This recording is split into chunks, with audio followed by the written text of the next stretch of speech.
41 దినములు నీ దీక్షను పడితిరో, నా గొంతు గానాలు నీకే వినిపిస్తిరో. అన్ని వదిలి నేను నీ పూజను చేస్తిరో, నన్ను నేను మరచి నీ సేవలో ఉంటిరో. భక్తితోని భజన చేస్తూ బయలుదేరితి, శక్తినిచ్చి నన్ను నడిపించు శబరికి. నేను అలసిపోతిని నిన్ను చూడలేనని, నీ భక్తుడైనా నే బాటసారిని.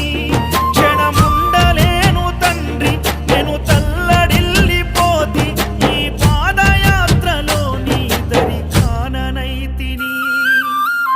ఎంత దూరం